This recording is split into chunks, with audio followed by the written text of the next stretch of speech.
the #1 Costa Rica real estate and investment podcast, bringing you experts from all over Costa Rica.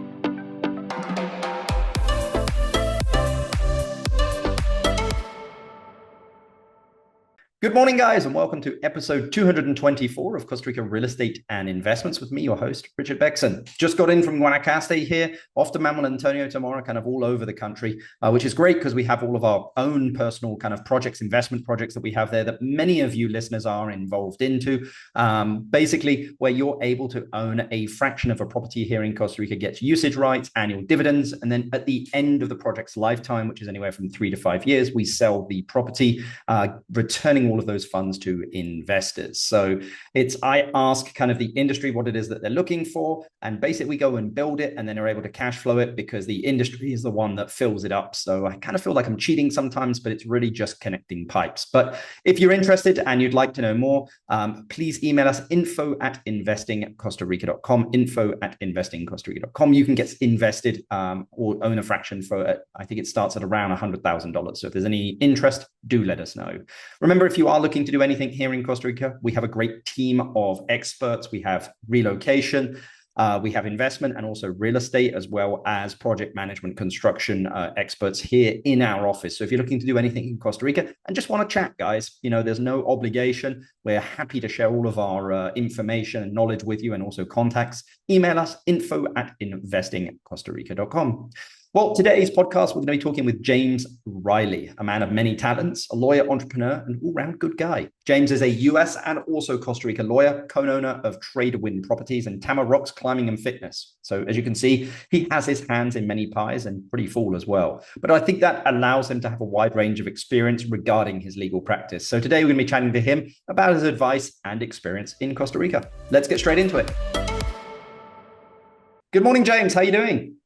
I'm doing great, Richard. Thanks for having me on the show. Not at all. An absolute pleasure. When I look through your resume of things you've done here in Costa Rica, you have your finger in many pies. I do. It's true. I stay busy and I enjoy it. Yeah. Look, I'm in totally the same boat as well. We have our fingers in many pies, from everything from development to investing, real estate, project management. So yeah, car rentals, if you can believe it. But yeah, it keeps us busy. But well, the first question I'd love to ask, James, is just kind of get an update of what you're seeing happening in regards, to your work and also kind of volume of inquiries, just because, Western markets recently have had some volatility. We've got a US election and it's kind of a little, I would say all over the place. I think it's, volatility is probably here to stay for a little bit. But I mean, what are you seeing happening with regards to volume of inquiries on your side and also transactions? Sure. I'm based in Tamarindo.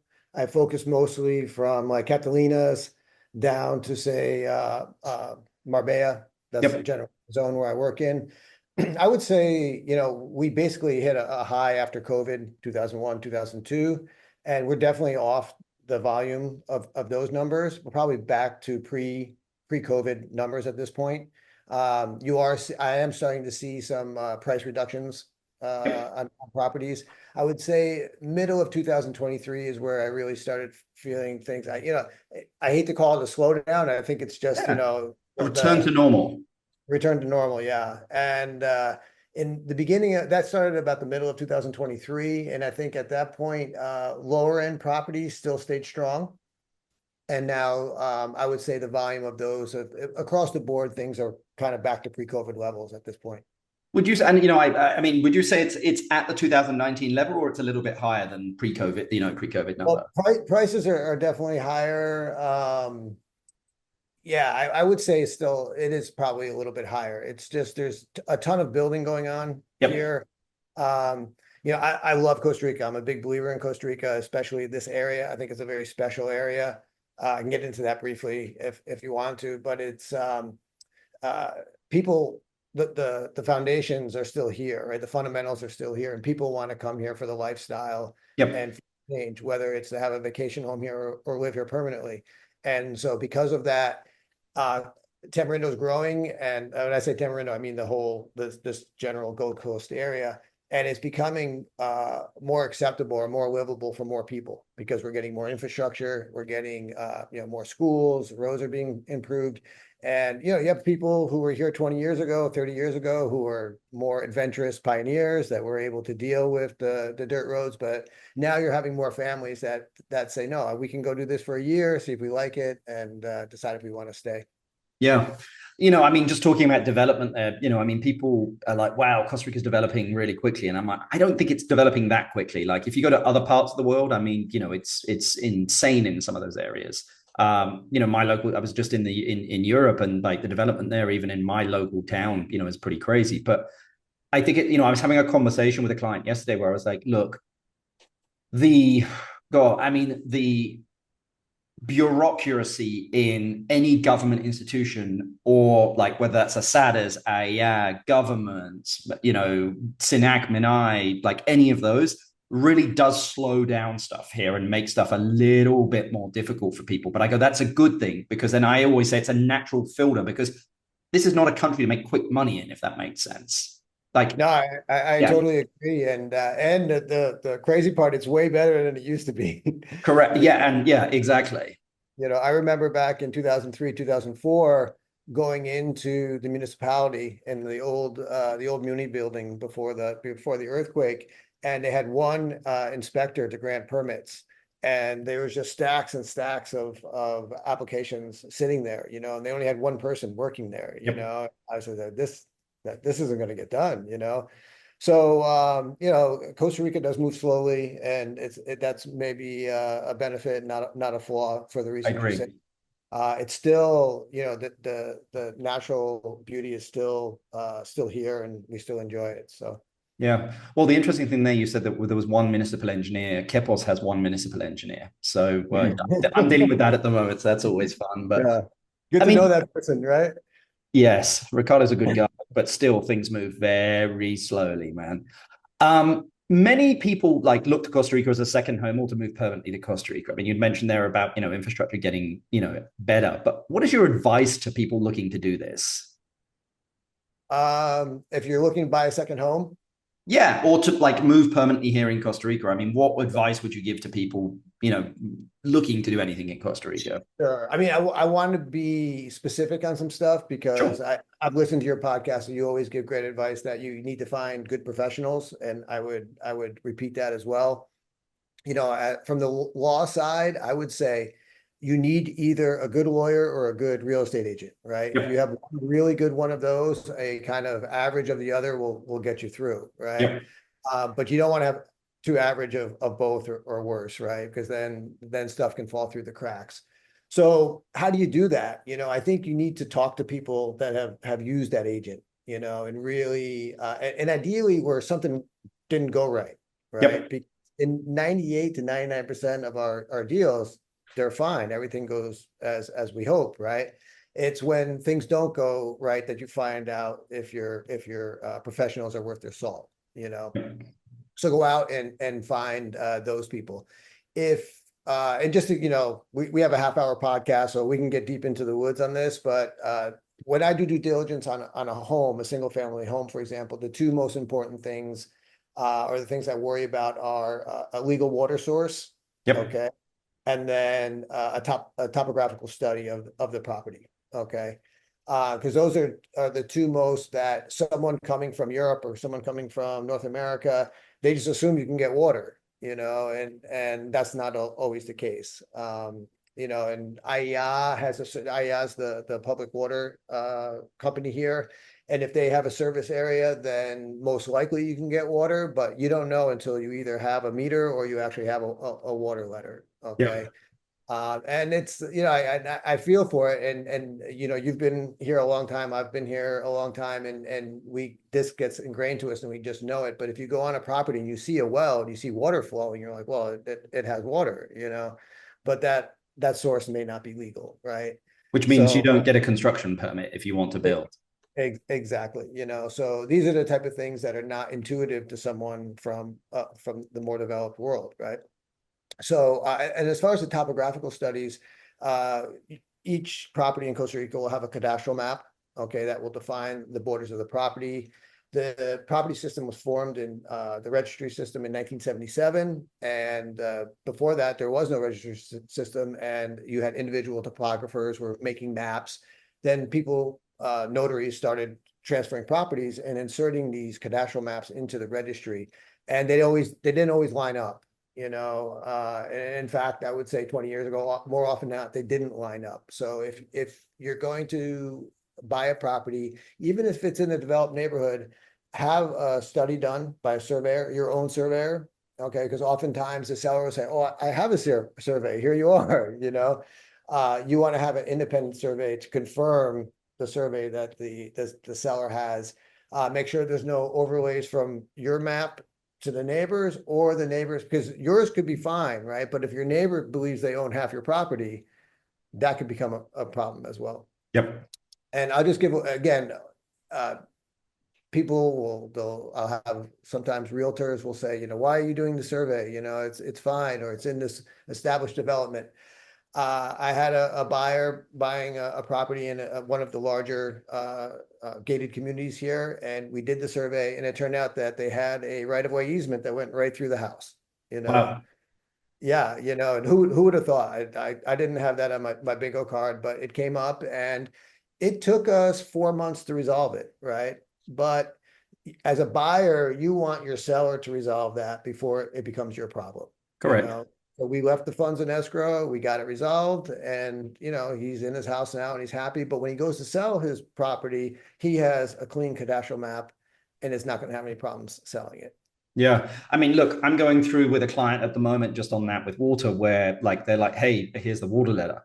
And I'm like, dude, that's not a water letter. That just says that there's tubes outside the front of your property. Like, I know it's got the ASADA header and everything on, but like, it's not for construction. Like, that's useless. That just says there's tubes out front, you know. And they're like, I'm like, and some people would accept that so that you're aware because they don't know better. That's exactly right. And that gets back to having a good professional, right? To really, it's not just about ticking the boxes. It's about making sure you have what you need in order to, you know, achieve your goal.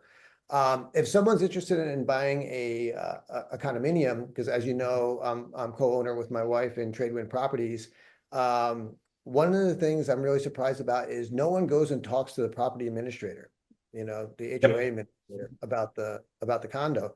And we manage over 10 HOAs in the Tamarindo area.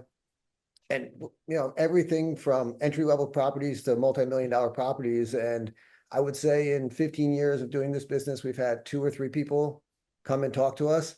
And I can tell you, in most cases, your HOA administrator is more than happy to tell you about any problems that are going on, because they don't want a new owner to come in and be blindsided by this and then have to deal with them at that time. You know, as administrators are not there to kill deals, but they are there to tell the truth. You know, so just go to them and ask and say, hey, as a lawyer, I do this whenever I do a due diligence. I'll ask the administrator as part of the certification. As you know, we receive these certifications that the HOA fees are up to date.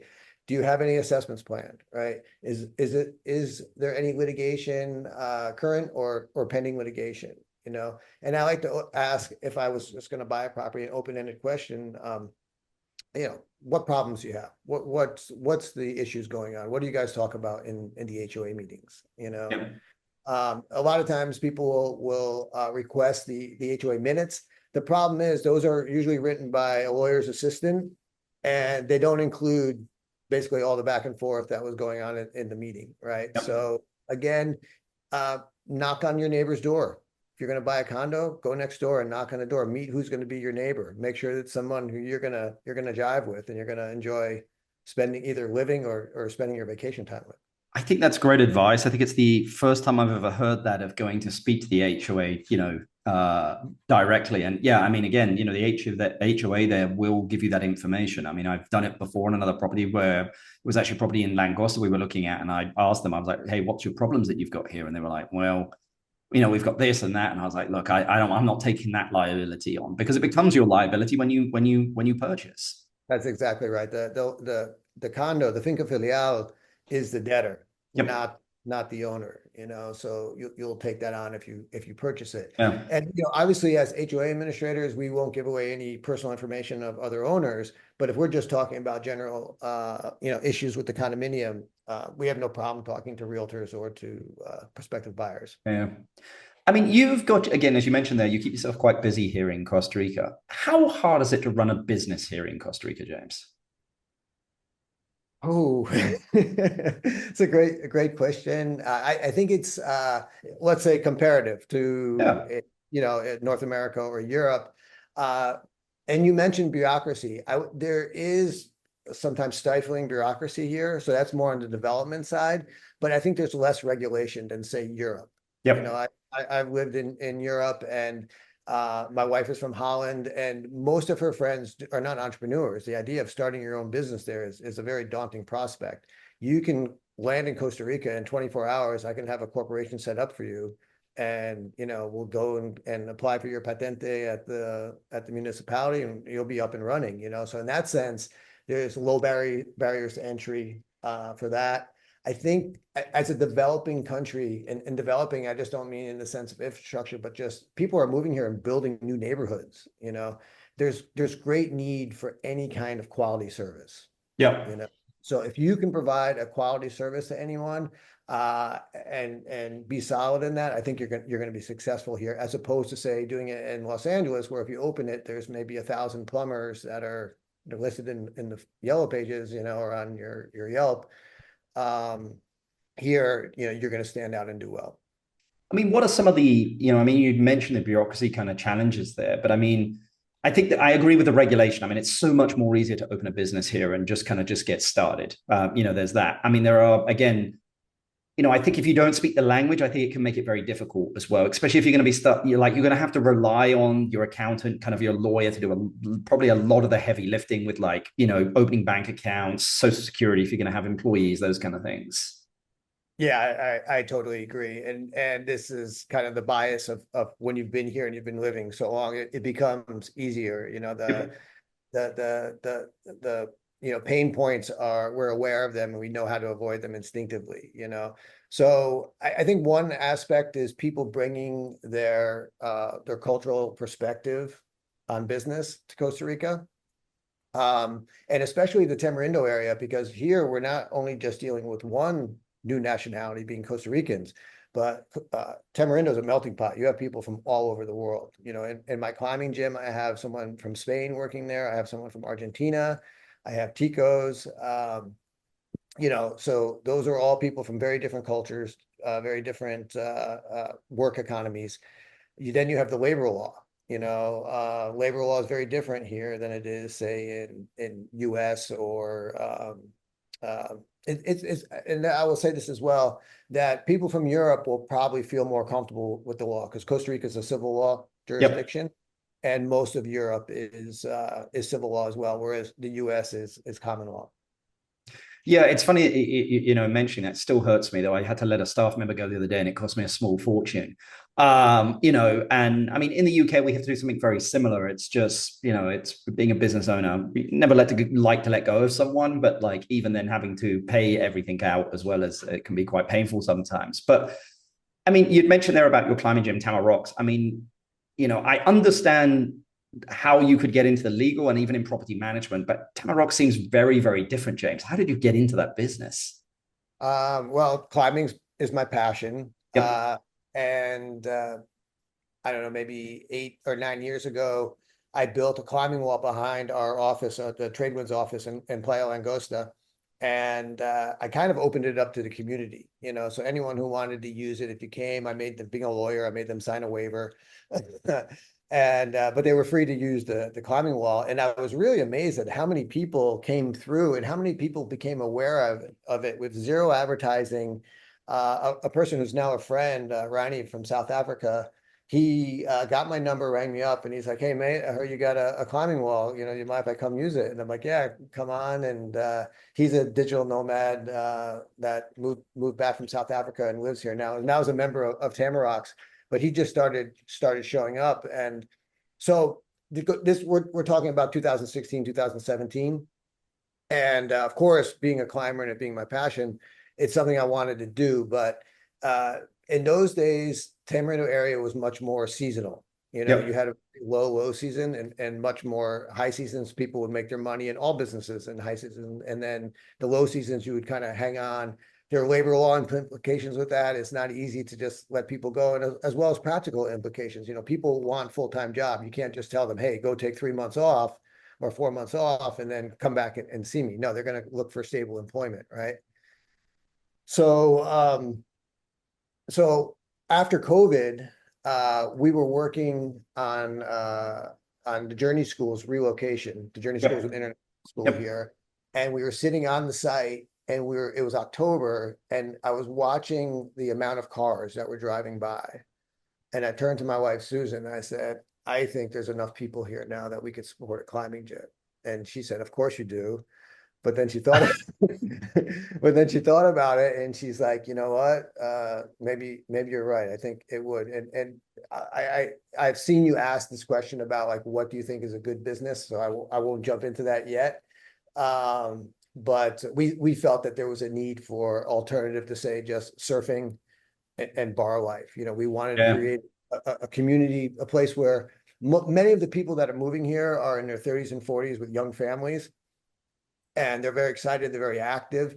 And we felt like a climbing gym would provide like a community space for them where they could meet new people. You know, you move your whole family here, you're new. It's a place to meet new people in a healthy kind of fun type of activity. So that was kind of the seed that and the vision that we started with. I mean, it's amazing how many businesses here just come out of people's passions, which, you know, is great to see. I mean, where do you think the current, you know, the opportunity currently is in Costa Rica? You know, I think more people are starting to move here and look at potentially moving here. You know, I always say there's money in the street here in Costa Rica. You know, you just need to pick it up. I mean, there literally is like so much opportunity here if you know, and I always say to people like, look, take 6 months and like acclimatize to the country before jumping straight into a business, because your perspective is going to change completely. But I mean, where do you think the opportunity currently is, James, for business? Do you mean from geographically, or do you mean from the type of business? Either or, James. I mean, or both. You know, I mean, we have people looking on listening to the podcast that are looking all over Costa Rica. Again, my experience is in the Tamarindo area, and what I believe here is you have a unique situation in that you had an incredible wealth injection into this area. You know, you have people multi-million-dollar houses, and they have families, and they're willing to pay for quality. Okay. So if you can provide a service that's not currently provided and give them quality, the people will come and pay for it. Okay. Yeah. Something that when I first came to Tamarindo in 2003, it was more of a backpacker surfer town. Right. So I think there's opportunity on the high end. In that sense, again, what I mentioned, any kind of service that's needed, any kind of trade, if you can do a good job of that, you're going to be in demand. As an HOA manager, we do lots of repairs. We're always looking for quality people to do the repairs. And I always feel like there's a golden period where someone comes in, they're new, they're kind of getting their feet wet, their prices are reasonable, then they're just fantastic for like 3 years. Yep. And then they have so much business, their prices go off the chart. So you gotta, after that 3 years, you know, our HOA members, they want us to keep costs down. So we start looking for that new person who's moving into their golden period, you know? So I kind of reiterate what you say is that I would say that anything of quality, especially recreation, but also just less exciting fields. You know, like I would say property management is not an exciting or sexy field, but if you do well at it, you know, people want to do it. That might be a little bit saturated right now, but any kind of other trade would do well.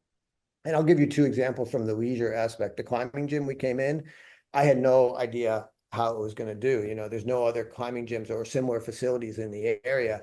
And the reception blew away our expectations. You know, people who never climbed before just saw this massive structure on the horizon and just stopped in. Ticos came in and they're like, can we come in and look around? I'm like, yeah, come on in, you know, and many of them have now become members and now consider themselves climbers, you know. Yeah.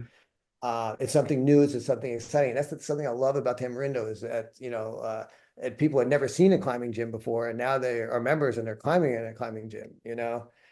So that's fun. Another one, my friend Pete, Italian guy, he opened a padel court.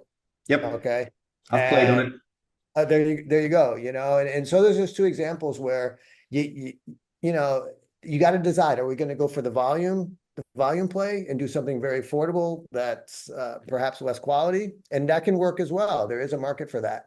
But on the other end, I do still think that the high end, top quality facilities are still lacking, and there's room for that.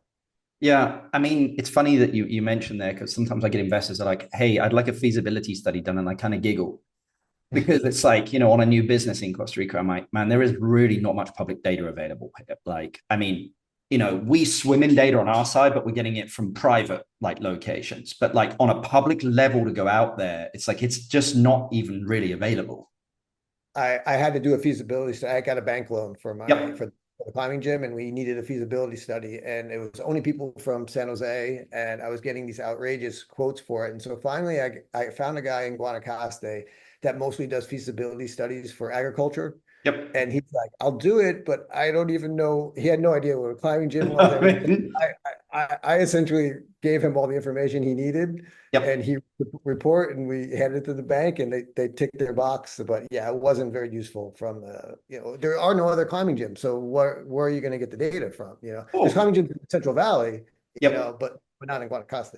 Yeah. And I mean, even if a business exists, it's not like that data is public either, if that makes sense. Yeah, and, population sizes, I mean, maybe you could get, but it's not easy to get hold of data here. And I think that's what people need to understand of you have to trust your gut on quite a bit of stuff here in Costa Rica as well.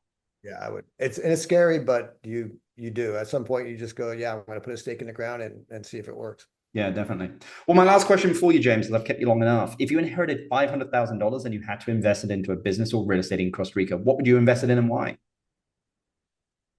I mean, I'm about to build a commercial center. Yep. My gym. That question, it depends. I think it very much depends on the person. Like if you, what would you do though? Yeah.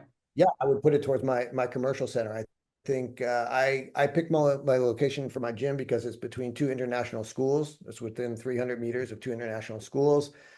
We have over 600 parents coming to pick up their kids there every day.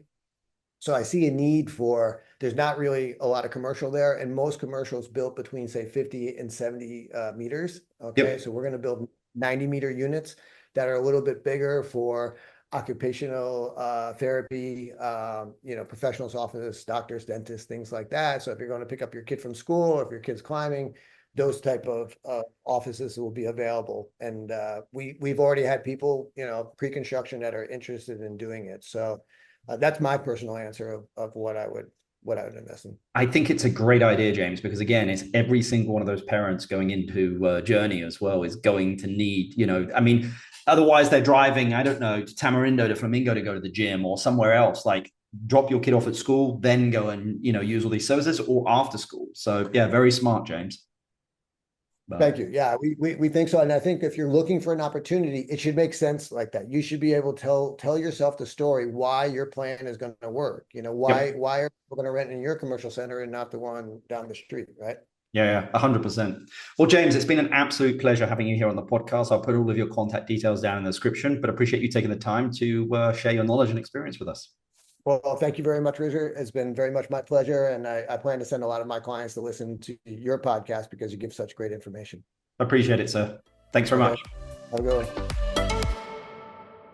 Great podcast there with James, guys. I think as you can see there, he has a very wide experience here in Costa Rica, being a lawyer himself, but also having his own business here as well and kind of just understanding those challenges. And having helped many, many people, purchase real estate here in Costa Rica. So it's great always to get that kind of, I'd say, gringo kind of view, from a Costa Rican perspective. And I think we definitely got that today. So if you want to reach out to James, you can do. All of his contact details are in the description down below, or hit up TamaRocks, which is by the Journey School, and, get climbing. I think there's also a cafe next door as well. So I've driven past it probably 1,000,000 times and never been in it. But well, I hope you enjoyed the podcast, guys. I want to say thank you very much for all of your support. If you're not subscribing, please subscribe. Every week we have a new podcast coming out. I think actually we have enough content to start getting 2 out a week, but I don't want to kind of overwhelm people out there, of getting 2 out a week. But I think if you do want to see 2 a week, feel free to email us. and just say, hey, Rich, I'd love to see 2 a week. That's info@investingcostarica.com. That's info@investingcostarica.com. If you've enjoyed the podcast, please give us a review, guys, as well. It's always great to see, kind of that support out there. And I know that a lot of you are passing the pod, as we like to call it, and handing it across to other people. So really appreciate the support, guys. I'll continue to do these. I mean, well, we're 220 odd in now, so I'm not giving up anytime soon. So anyway, we'll keep these going, guys. Appreciate everything and hope you have a great day. The #1 Costa Rica real estate and investment podcast, bringing you experts from all over Costa Rica.